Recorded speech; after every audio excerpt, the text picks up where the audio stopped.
Good morning and welcome to CitizenAY, the channel where we speak truth to power. I put a picture up this morning. Let me see if I can just quickly show you that picture. It's just to give you of who I am, and I want you to be very. I just want to talk on that briefly. And I'll be showing more pictures. That's the picture. Okay, so that's me. That's me in a wheelchair. I push myself around. I can't walk far because of the chronic pain. It's taken me a good few years to actually accept that. It's taken me a good few years to accept that I have to use wheelchair to get around in certain situations and things. And before I lost weight, I certainly used the wheelchair far more. I still have to use it now, even. But I'm in control. I like to believe I'm in control of what's happening with me. Before, the chronic pain was in control, and the medication I was taking, all of that. But I'm in control now. Yes, the pain is still there, but I'm in control. And that's what this is all about. So that's why I push the boundaries in terms of speaking truth to power. It's all a motivating factor. I ask myself a question: what legacy do you want to leave on this planet before you leave? One of the things I look at is speaking truth to power. Whatever that takes, let's get to it. So that's why you see me.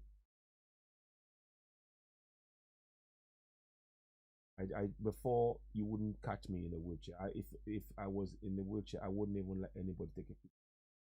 This was fun, and I'm talking years and years. I couldn't stand the prospect of me being taken in. Now I embrace it. It's part of who I am. So just as is you could see the walking stick in there that is in that picture. That's part of who I am. So I'm just saying I'm embracing who I am, and like I said, I'm proud to know that I lost 40 kilos. I've kept it off. I'm trim. I'm getting there. Still work to do. I missed the swimming, but we'll get back to it. So enough of that. Let's go back to the topic I want to talk on today. Today, I want to talk about the issue of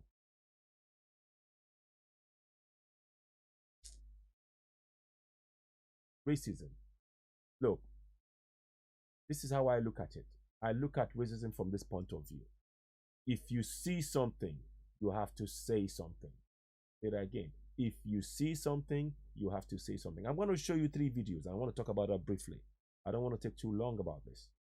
3 videos. In those videos, 1 second, please. There's 3 videos I'm going to talk about, and I'll show you. I want to just go into it. By the way, just a quick touch on COVID-19. I saw something before I go into that video. I'm going to quickly talk about COVID-19, and this is what we African Americans and Africans and Black Africans, Black and ethnic minority, we have to be very conscious of what's going on. The very conditions created by governments, these governments around the world, are the same conditions that they're using to excuse their actions. Look, you see, Britain's ethnic minorities are being left for dead. This is part of the racism as well. That's why I might as well touch on it. Why am I talking about this? They are very quick to say that ethnic minority are likely to be the ones who are going to be affected by coronavirus. But in the same breath, the same government refused to provide funding to make sure that situation doesn't arise. So they are denying funding, but then they are blaming the same conditions that they created for the high number of incidents of death in Black and ethnic minority communities. So you can see what is being said here. So it says here, while some neighbors were able to follow Prime Minister injunction to stay at home and save lives, Mr. Tiaka, may so rest in peace, by the way, Tiao Kuma provided toilet paper and tea bags to anxious customers who crowded tiny shop where he had worked for 20 years. They designated him a key worker, but failed to give him personal protective equipment. He was exposed to a deadly virus and left to fend for himself. Mr. Tiaka's fate is tragic and typical. The pandemic may affect us all, but the effects are not equal. Britain, which has highest death toll from coronavirus after the United States, they are unfolding to reveal gross inequality. As in America, ethnic minorities are exposed to at work and subject to social neglect and disproportionately falling victim, and the government is doing little to stop it. That's what I mean. The government, they're very quick.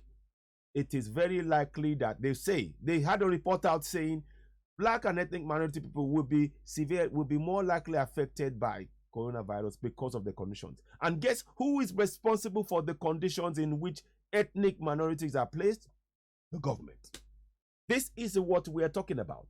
This is, you cannot use something that you failed to do as an excuse to say that is why the number is going to be. Then that means that you're not taking responsibility.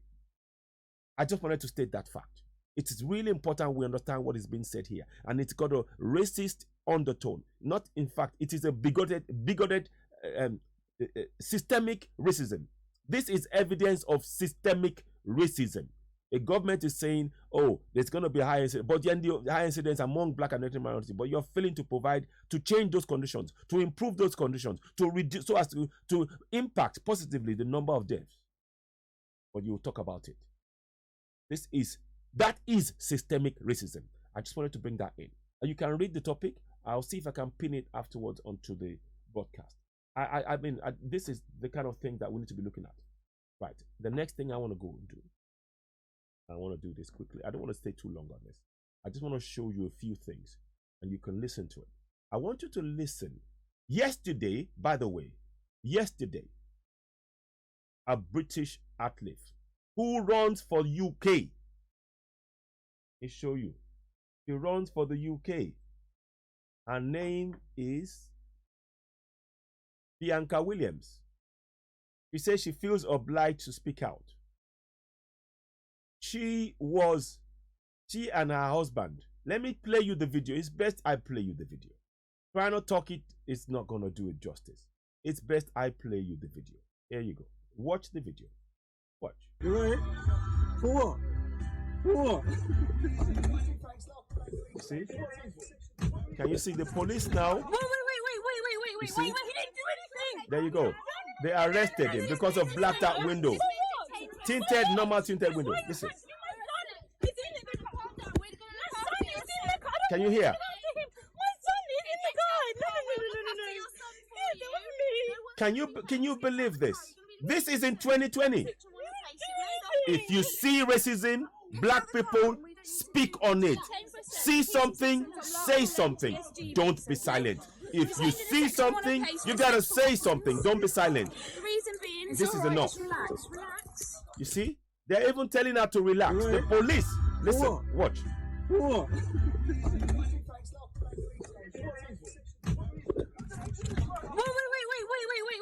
He didn't do anything.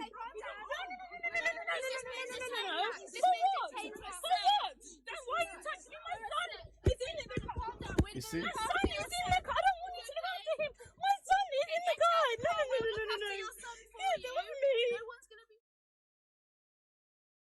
This is a woman that is running for the United Kingdom. She is running for United Kingdom. A Black African woman. The reason being, it's all right, just relax. You see? And they're telling her to relax. Let's go into the story a little bit more. I'm going to read it to you. I'm not going to stay too long on this, but I'm going to share it, and I want you to share it. Please share this broadcast when you see it.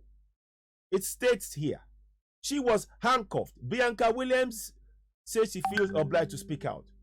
An athlete who was stopped and handcuffed by the police alongside her partner and baby son has said that the experience left her feeling like being Black is a crime. Is a crime. As politicians question the officers' actions, the officers are only working on on a systemic plan. This is a systemic racism. The police officers are only doing what they are told. Yes, they are also racist themselves. They have no brain to know that you cannot do. This is a woman, a lady that's running for UK. Bianca and her partner Ricardo dos Santos, who are both trained by former Olympic champion Leiford Christie, was stopped while driving back to their home in Maidavale, West London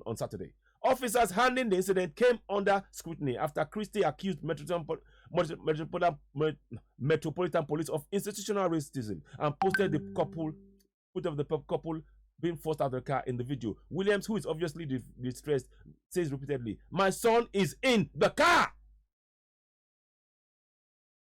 Anyway, Williams, who is 26, who is the fifth fastest British woman in history, over 200 meters, said she felt obliged to speak out and see what legal recourse there was given her high profile. "Somebody's got to take it further," she told The Guardian. "If it's not going to be me, who else is going to be? This happens to a lot of black males in the UK, and not everyone is in a position where they can make a stand and have a voice. I thought I have to speak out about it. Let people out there know what happens to people who are representing their country." That's what I said. She represents UK. And this is the thanks she gets from the law enforcers, the police. This is a perfect example of systemic racism, and I will keep highlighting things like this. This is what is happening in the UK. Please share this broadcast when you see it. Share this broadcast. If you see something, say something. Africans all over the world, Africans in the UK, if you see racism anywhere around you, say it.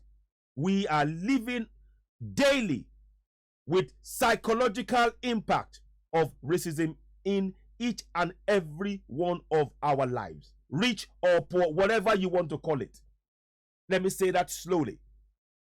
As Africans in the UK, we are living daily with psychological impact, negative psychological impact of racism on each and every one of our lives daily. And this is why we need to call out something like this. And I'm glad she spoke out.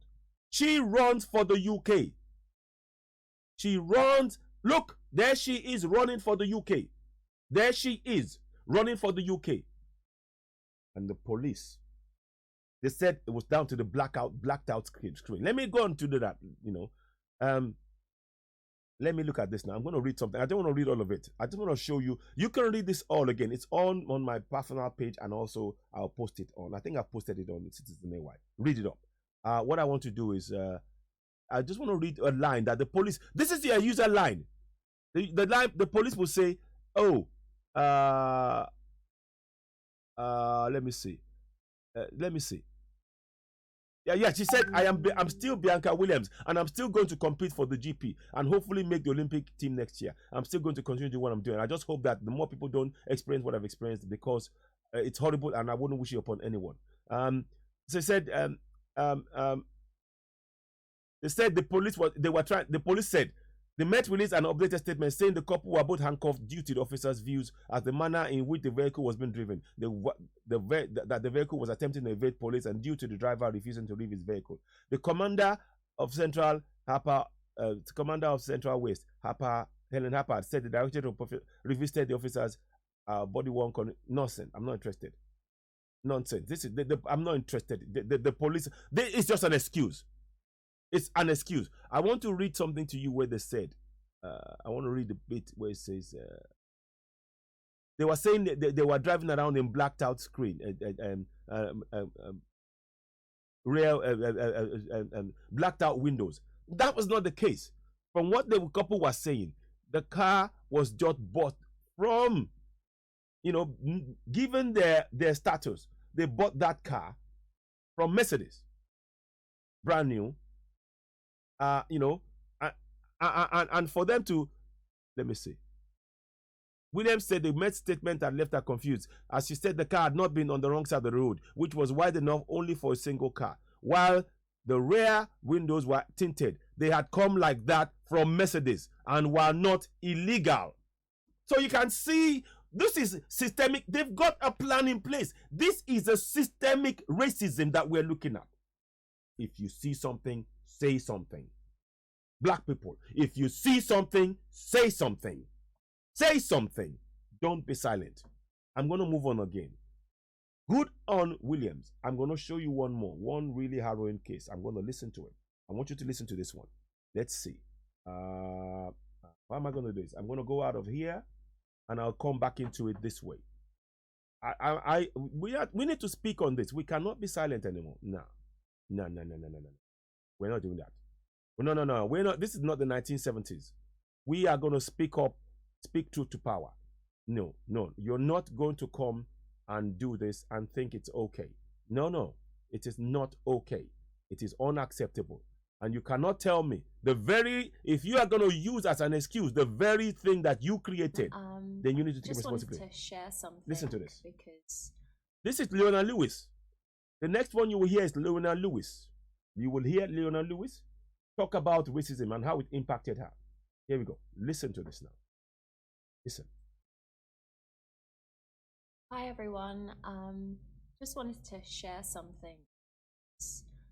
With all the heaviness that's going on right now, especially in America, I've had a lot of people saying, "Oh, yeah, it's really bad in America." It's not like that. But I wanted to share an experience I had because it's been stirred up so much with what's going on this week.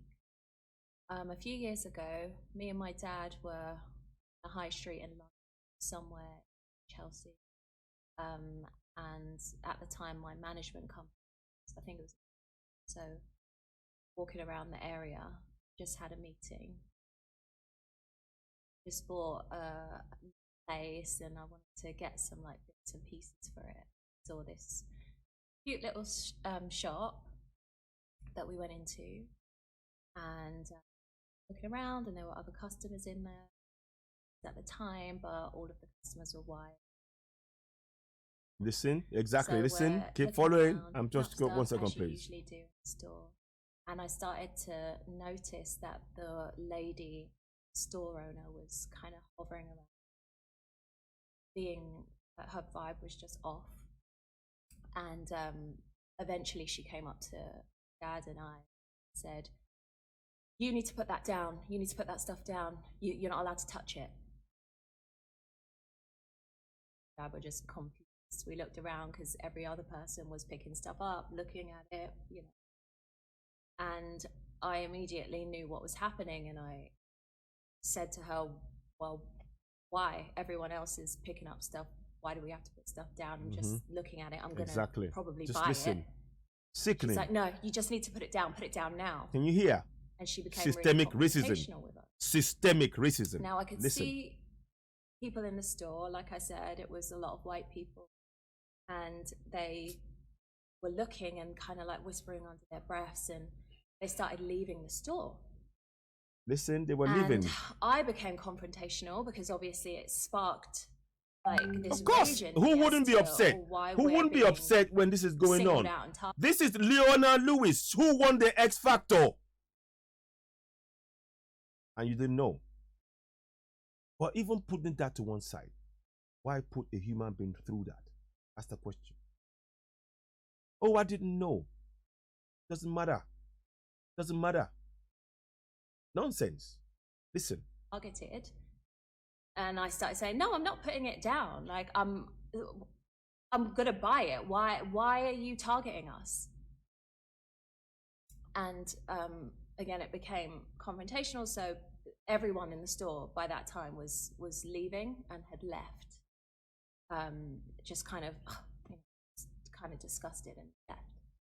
So it was me, this woman, and my dad in the store. And now that everyone had left, she became really defensive, got really agitated, and ran behind the counter and said, "I'm calling the police on you. You need to get out of my store now." And I just became so enraged. And I remember my dad, who is like the most lovable big black guy, he was trying to calm me down. And I couldn't calm down. I was so angry. I knew what this woman was doing to us. You see? But my dad has been in positions like this before. Same as me, but in a different way. And he knew that I need to make myself smaller. Did you hear that? To make myself, Did you hear that? Calm and not be. Can and you hear? That just enraged me even more. Can you hear? We have to make ourselves smaller. Is that not psychological conditioning? As a black, look at me. I'm a big black guy. I'm still, I've lost a lot of weight. Like I said, I lost 40 kilos. But if I still stand, I know I have a physical presence. I know that. But I'm not using my physical presence in any threatening manner. But if you walk into any shop, particularly one of those fine shops, you have to be okay. My accent. Oh yeah, good morning. How are you doing? Yes, yeah, you can. Yes, it's okay. I step back. You know, you start putting yourself in the corner because of this conditioned racism, this psychological conditioning that we're placed under.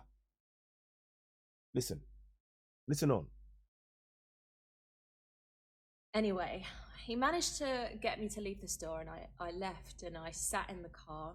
Actually, before I left, I said, I'm going to call the police on you because you're discriminating against us.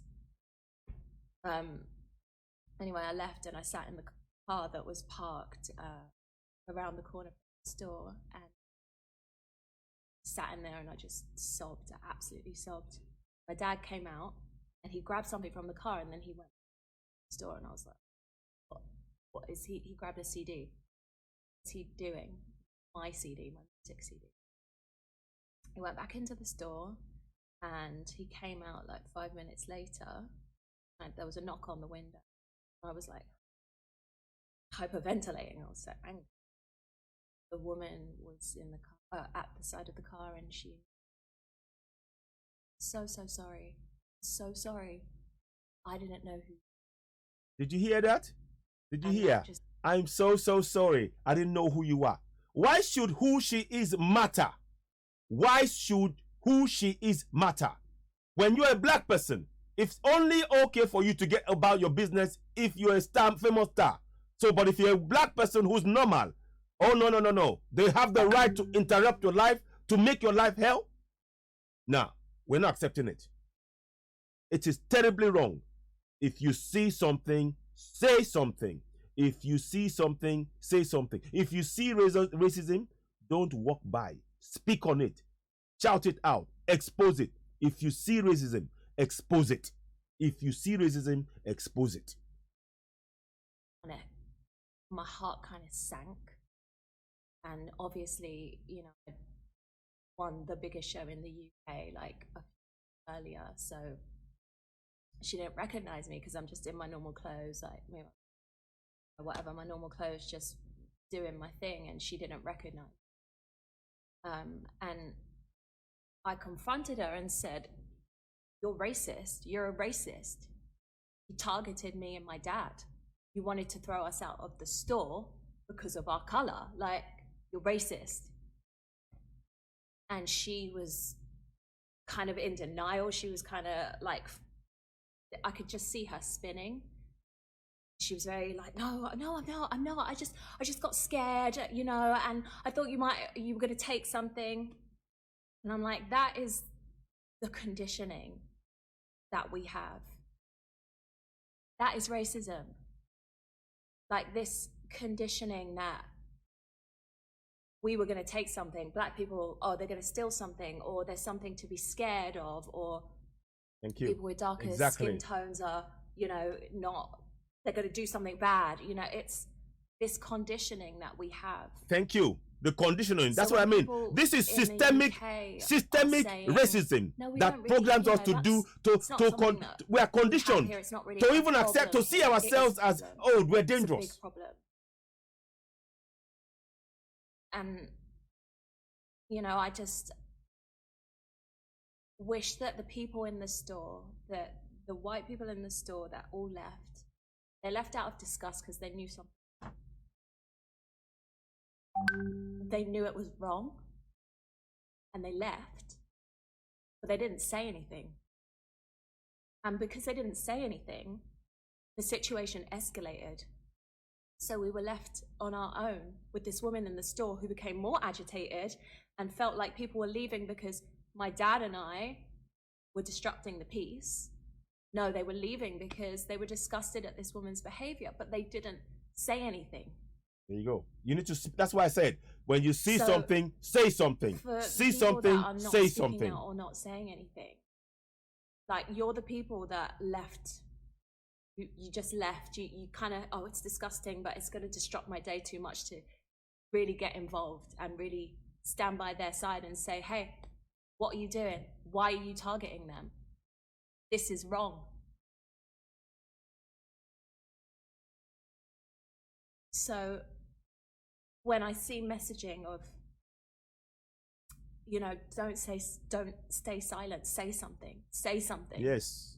See It's something, real. say something. If you see You need racism, to say something. don't speak on it, and You don't need to be stand silent. with us, and you need to Yes. acknowledge that it's happening, because when you don't acknowledge that it's happening, you're diminishing the pain and you're diminishing our humanity. That's it. You're diminishing our And humanity. especially in the UK, Let me go back there again. are Let me go back. a lot I of want you to areas emphasize where this. there are white areas Emphasize it. and Listen. Listen to those words. I'm going to give it time. Here we go. Listen to those words. Listen. where there are white areas and you could feel maybe that, you know, you're in this bubble and this is not happening, but come to the areas where there's predominantly black populations, ethnic minorities. Come to those areas. I dare you, come to those areas and see. You'll see it's underfunded. There's lack of resources. You know, I grew up in Hackney. I grew up in a predominantly black area. It was underfunded. There you go. You see? Listen. This is, again, This that's is what I talk about. of what's happening.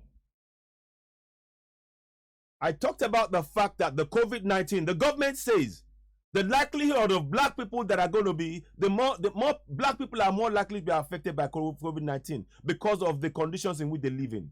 And guess who's responsible for those conditions? The government. They've refused, they've severe underfunding. Listen to what she's saying here. This is what I'm saying.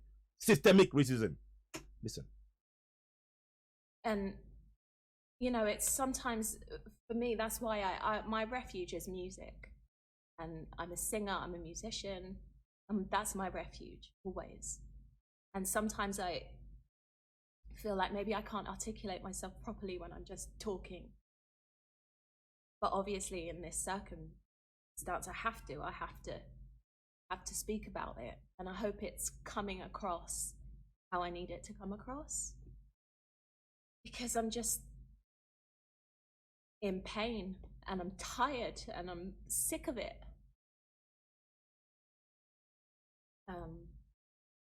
And you know, I'm someone who's mixed race. My mum is white, my dad is black. And I had a beautiful representation of what that unity meant for me. Because when that comes together in the most loving way, it is the most beautiful thing. Equal and beautiful. Yes, I agree with that. I'm just trying to write something here. The reality of what's going on. This is you know, it is exactly. She's so right. Look, she's close to tears, but she's trying to brave. I'm so grateful. I'm so grateful that she spoke on this. So she's gonna look. She's taking a moment. You know, there you go. So, hi everyone. Sorry, I'm just gonna leave that, and so we're not gonna play that again. We're not playing again. But I wanted to highlight and show you how racism affects every one of us. It doesn't matter, you know.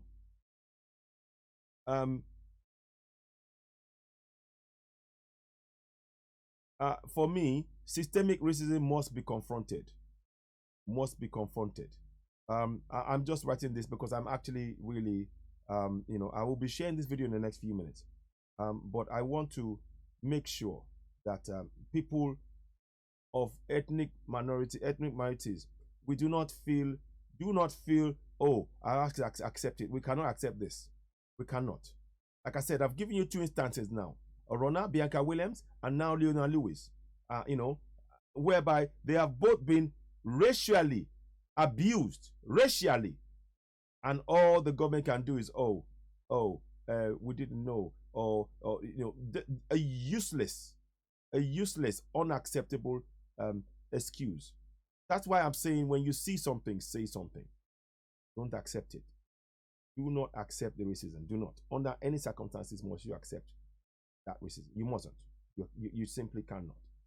I'm just putting, you know, I'm putting this up so that, you know, it just next. So I'm gonna put this up.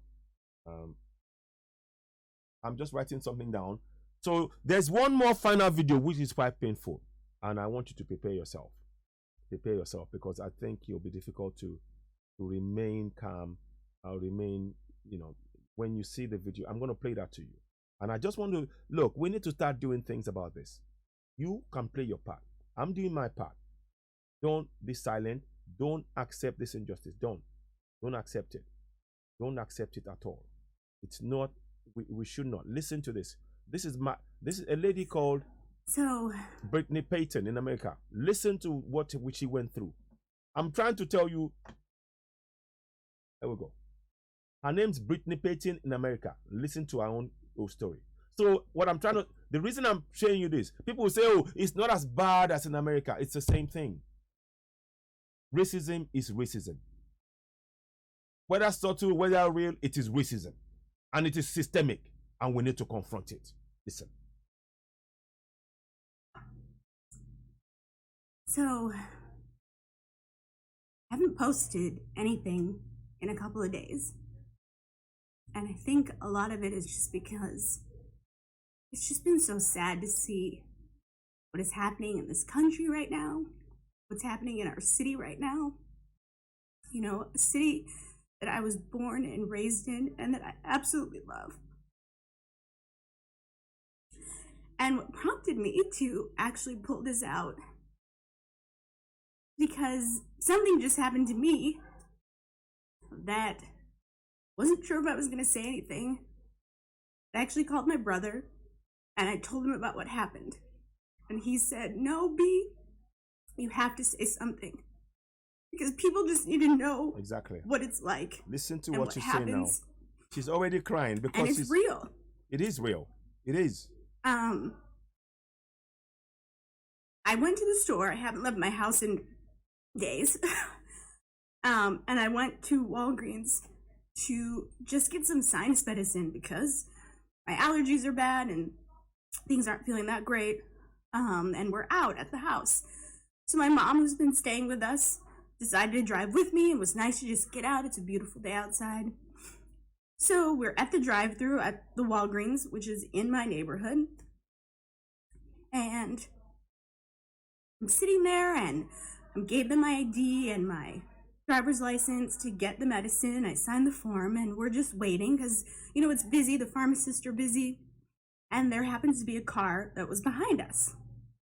And all of a sudden I just noticed that the man got out of his car and he was standing outside of his car door, the driver's side of his car door. And I just kind of looked and, you know, with everything that's going on, you just, you know, you're a little extra vigilant these days.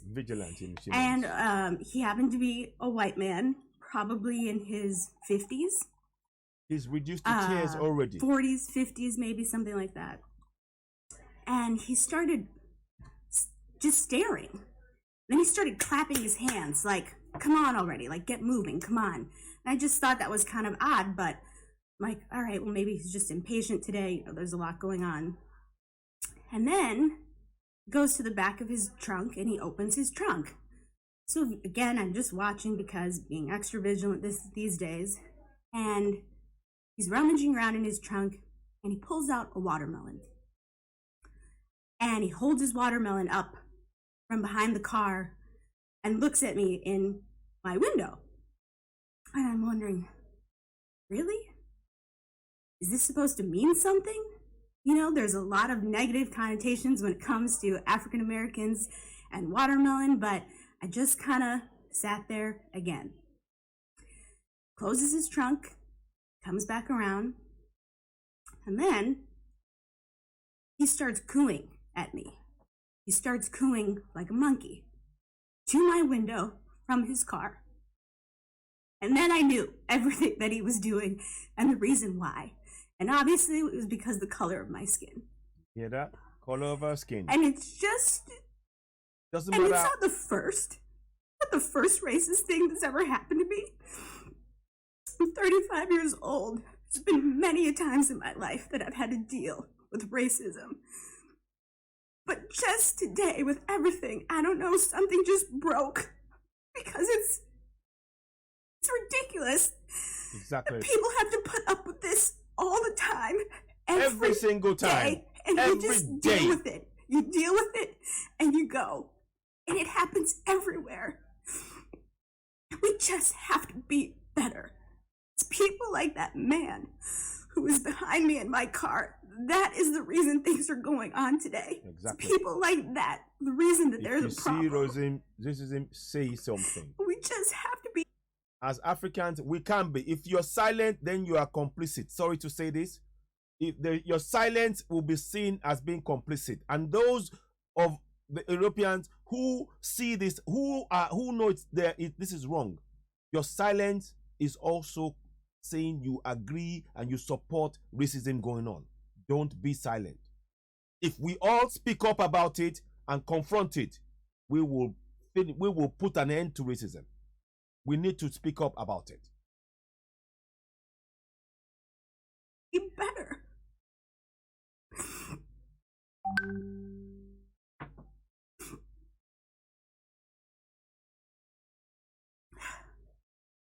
I'm okay.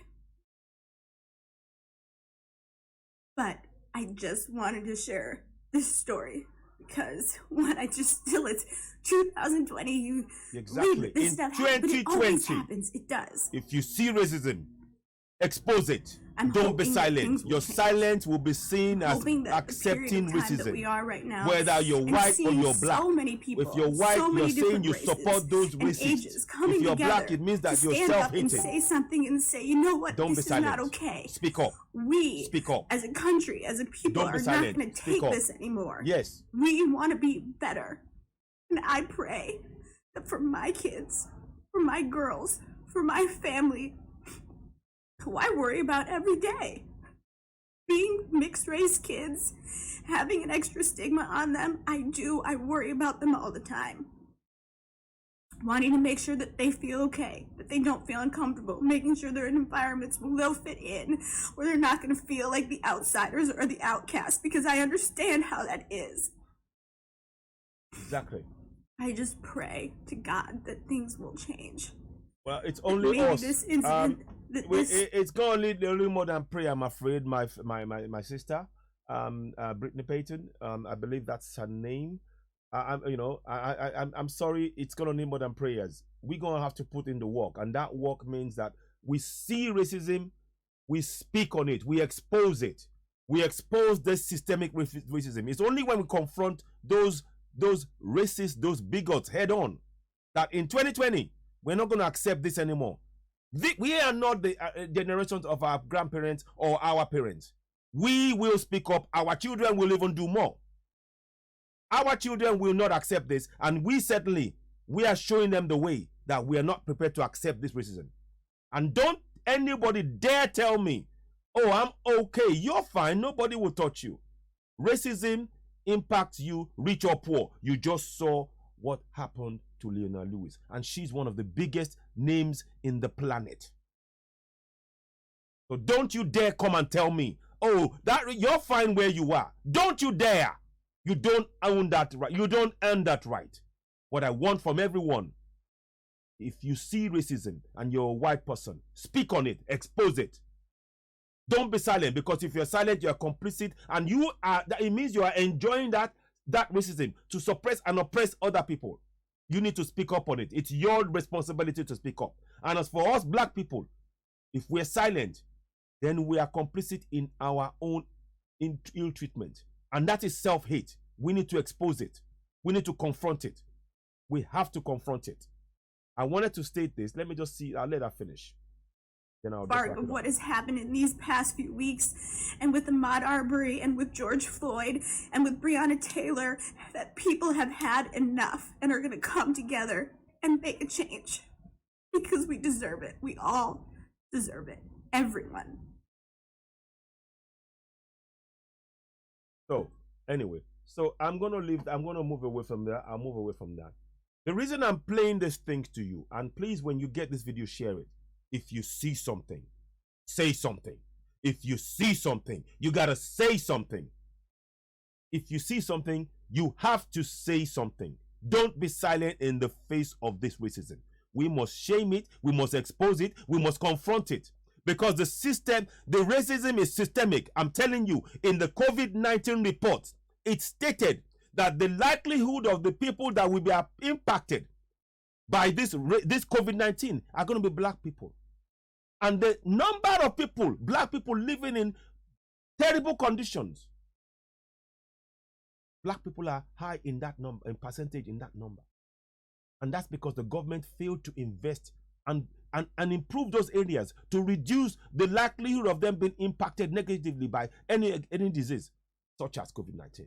But they're using the same excuse, the same thing they failed to provide as an excuse for why people are dying, why black people are dying, as though some kind of a justification.